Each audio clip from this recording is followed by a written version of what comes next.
Khan sir की जल्द से जल्द गिरफ्तारी की जाए। उन पर मर्डर का आरोप लगा है, प्रिंस यादव की मर्डर का आरोप लगा है। पुलिस एफआईआर दर्ज नहीं कर रही है। जी हाँ, ये तमाम बातें कर रहे हैं रोशन आनंद, जो कि जेल से बाहर जमानत पर आए हैं और सीधा उनका आरोप है कि खान सर ही जिम्मेदार हैं उनकी भाई की मौत के लिए, और वो इसे मौत नहीं बल्कि साजिशन हत्या बता रहे हैं। इस पूरे मामले में बिहार के पुलिस, पटना की पुलिस क्या काम कर रही है, किस तरीके से डील कर रही है पूरे मैटर को, और वाकई में क्या खान सर इस मामले में कहीं से दोषी हैं। रोशन आनंद के बाकी जो दो लोग जेल में बंद हैं उन पर किस तरीके से कार्रवाई हो रही है, ऐसे कई सवाल हैं जिन पर जवाब जनता जानना चाहती है, समझना चाहती है पूरे मामले को। हम लोग बातचीत करेंगे पूर्व आईपीएस अमिताभ दास सर से, इस मामले को समझेंगे। सर, पहले तो पूरा मामला एक तरफा लगा, लेकिन अब ऐसा लग रहा है कि ये मामला राजनीतिक रंग भी पकड़ रहा है, उस पर मैं बाद में आऊंगी। फिलहाल खान सर पर जो आरोप लगा रहे रोशन आनंद मर्डर का आरोप लगा रहे, इस पर क्या कहेंगे? नहीं, रोशन आनंद ने मुझे बहुत निराश किया है और अब लगता है कि वो राजनीति से प्रेरित होकर ये सब इल्ज़ाम लगाने लगे हैं और कहीं ना कहीं वो भाजपा की बोली बोल रहे हैं। जिस तरह से उनके भाई की लाश पड़ी हुई थी सहरसा में और यहाँ वो प्रेस कॉन्फ्रेंस कर रहे थे और कह रहे थे कि मैं सनातनी हिंदू हूँ, सनातनी हिंदू हूँ, तो इसमें इसको हिंदू मुस्लिम रंग देना ही बहुत गलत बात है। दो कोचिंग संचालकों का झगड़ा है, इसको उसी रूप में देखिए। इसको सांप्रदायिक रंग देना, हिंदू बना मुसलमान करना, ये तो लगता है कि आप भाजपा का एजेंडा लागू कर रहे हैं। अब देखिए, जो बार बार कह रहे हैं रोशन आनंद की प्रिंस यादव की जो मौत हुई है विराटनगर में, वो खान सर ने उसकी हत्या करवाई है, तो ये तो बहुत गलत बात है।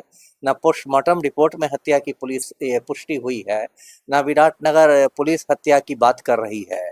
तो ये तो गलत बोल रहे हैं कि हत्या हुई है और इसमें खान सर को गिरफ्तार करो। आपके पास सबूत किस बात का है? और इसी को लेके कल पहुंच गए एक थाना में एफआईआर कराने। बताइए, एक मोटी बात है, किसी एक मामले को लेके किसी एक ही जगह एफआईआर दर्ज हो सकता है। यदि प्रिंस यादव की मौत के मामले को विराटनगर पुलिस ने दर्ज कर लिया तो उस पर कोई दूसरा थाना अब थोड़ी दर्ज करेगा। तो इनको कानून की भी जानकारी नहीं है।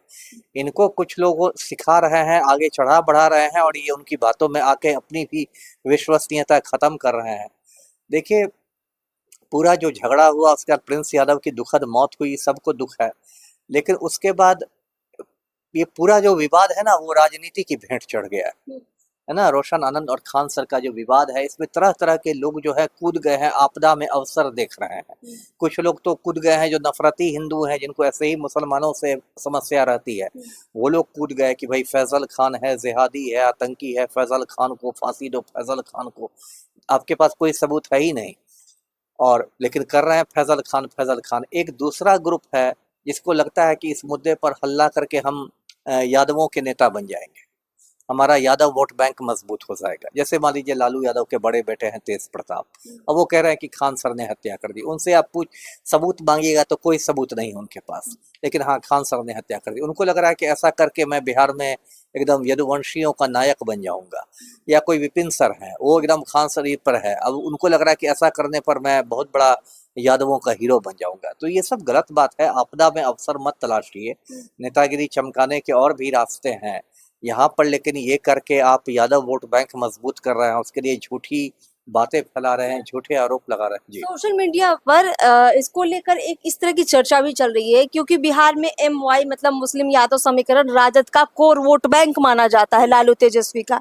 अब यादवों में और मुस्लिमों में फूट पड़ती हुई दिख रही है इस पूरे मामले को लेकर, यानी राजद का MY बिखर रहा है और इस मैटर से दो धड़ों में बंट गया है।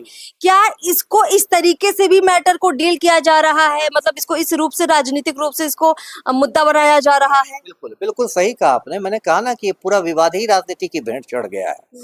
अब जैसे लालू का, राबड़ी का, सबका माई समीकरण रहा, मुस्लिम यादव समीकरण रहा।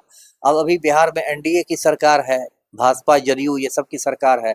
ये लोग सोचते हैं कि चलो भाई, इनको भी आपदा में अवसर दिखाई दे रहा है।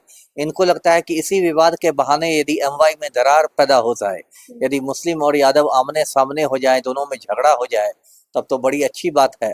तो वो लोग भी इसको मतलब हवा देने में लगे हुए हैं, इस विवाद की आग को और भड़काने में लगे हुए हैं। जी, बिल्कुल, रोशन आनंद संजय झा से मिले थे इस पूरे मामले को लेकर, और संजय झा से मुलाकात के बाद उनको आश्वासन भी मिला था कि पूरे मामले की जांच होगी, उनके भाई की हत्या को लेकर वो सहयोग करेंगे, जो भी जांच में सामने आएगा दोषी को सजा दिलवाएंगे। तो ऐसा लग रहा है कि राजनीतिक समर्थन भी रोशन आनंद को मिल चुका है। वही ना मैंने कहा कि सब लोग यहाँ आपदा में अवसर खोज रहे हैं। अब संजय झा कौन है? राज्यसभा एमपी हैं, जदयू के मतलब कार्यकारी अध्यक्ष हैं। अब उनको लग रहा है कि इसी बहाने हम लोग रोशन आनंद के साथ खड़े होंगे तो माई समीकरण में दरार पड़ जाएगी। संजय झा की अपनी पार्टी में एक से एक माफिया बैठे हुए हैं, अनंत सिंह बैठे हुए हैं, वो संजय झा को दिखाई नहीं दे रहा है, लेकिन दूसरों को इंसाफ दिलाने चले हैं। संजय झा क्या दुलार चंद यादव के परिजनों से मिलने गए थे, जिसको अनंत सिंह ने मरवा दिया था? तो उस समय तो संजय झा पतली गली से निकल गए थे। अब दूसरे को इंसाफ दिलाने में लगते हैं। अब नेपाल का केस फरिया रहे हैं। आपका पटना जिला में जो केस हुआ दुलार चंद यादव की हत्या, तो ये तो उसके परिजनों से मिलने भी नहीं गए थे संजय झा।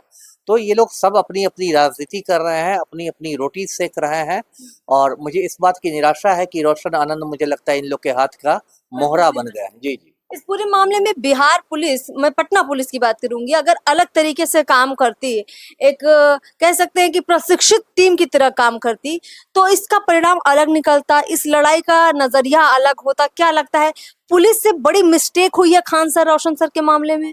पुलिस से सबसे बड़ी गलती जो हुई मेरी नजर में वो है कि रोशन आनंद की गिरफ्तारी बहुत हड़बड़ी में कर दी गई, है ना। देखिए, रोशन आनंद कोई पेशेवर अपराधी तो है नहीं, वो एक कोचिंग संचालक है। उनकी पहचान भी उसी रूप में दरोगा गुरु या जो कहिए। ऐसा तो नहीं कि 4 दिन बाद गिरफ्तार नहीं होते तो कोई बहुत बड़ा आतंकवादी हमला कर देते। तो ये आप में हड़बड़ी क्या थी? स्पष्ट है कि किसी तरह पटना पुलिस पर कहीं ना कहीं से कोई राजनीतिक दबाव पड़ा। अब वो कौन जरिया था वो नहीं मैं जानता, लेकिन कहीं ना कहीं राजनीतिक दबाव पड़ा। क्योंकि अगर धाराओं के हिसाब से देखा जाए तो रोशन आनंद से ज्यादा गंभीर धाराएं खान सर पर है। खान सर पर आर्म्स एक्ट भी लगा हुआ है जो रोशन आनंद में नहीं है। खान सर पर हत्या का प्रयास की भी धारा है जो रोशन आनंद के केस में नहीं है। तो धाराओं के हिसाब से देखा जाए तो रोशन आनंद की धाराएं ज्यादा हल्की है, लेकिन इतनी फुर्ती से जेल भेज दिया गया। प्रिंस यादव भी उसी केस में भागे विराटनगर, जहां उनकी मौत हो गई। तो कायदे से इसमें ये होना चाहिए था पुलिस को कि पुलिस अपना अनुसंधान करती, जान पड़ताल करती, गवाहों के बयान दर्ज करती और इन लोग को मौका देती, क्योंकि दोनों जाने माने कोचिंग संचालक है, कि आप कोर्ट से एंटीसिपेटरी बेल करा लीजिए। सर, एक और मिस्टेक हुई, जो वीडियो सामने आया वो पुलिस की जांच में सामने नहीं आया, बल्कि किसी ने पुलिस के पास बकायदा वीडियो पहुंचाया, तब जाकर खान सर के गार्ड्स ने फायर किया। इसका खुलासा होता है, यानी पुलिस ने तो जांच की ही नहीं। वो आधी अधूरी जांच थी, वो भी एक बड़ा लैप्स था। इसका मतलब कि अलग अलग जगह जो सीसीटीवी कैमरे लगे रहते हैं, पुलिस ने सबको अपने इसमें नहीं लिया, अपने कब्जे में नहीं लिया। और खान सर तो कह रहे थे कि उनके ही ऊपर गोलियां चलाई गई, उन्हीं के संस्थान पर। हालांकि बाद में वो अपने बयान से मुकर गए और बाद में ये जो वीडियो दिया लगता है ज्ञान बिंदु वालों ने पुलिस को पहुंचाया। तो ये काम तो पुलिस को अपनी ओर से करना चाहिए था। तो इस तरह पुलिस ने एक मतलब क्या कहें, मैं कहूँ आधा अधूरा अनुसंधान किया और हड़बड़ी में काम किया। तो इससे क्या हुआ, ये मामला जो था वो और ज्यादा उलझ गया। जी जी सर, हमसे बातचीत के लिए बहुत बहुत शुक्रिया। पूरा मामला काफी ज्यादा उलझ चुका है। प्रिंस यादव यानी कि रोशन आनंद के भाई की मौत के बाद अब ये सेंटिमेंटल भी हो चुका है। अब देखते हैं कि इस पूरे विवाद का क्या हल निकलता है। क्या रोशन आनंद की नाराजगी खान सर को लेकर खत्म होगी और खान सर क्या इस पूरे मामले में एक बार फिर से सामने लोगों के आएंगे? हालांकि वो एक बार सामने आकर कह चुके हैं कि वो रोशन आनंद के परिवार के साथ हैं और जिस तरह की मदद चाहिए वो रोशन आनंद की मदद करने के लिए तैयार है। अब इस पूरे मामले में अभी भी कोर्ट कचहरी पूरा मामला चल रहा है। देखते हैं आगे क्या कुछ होगा। फिलहाल इस बातचीत में इतना ही। नमस्कार।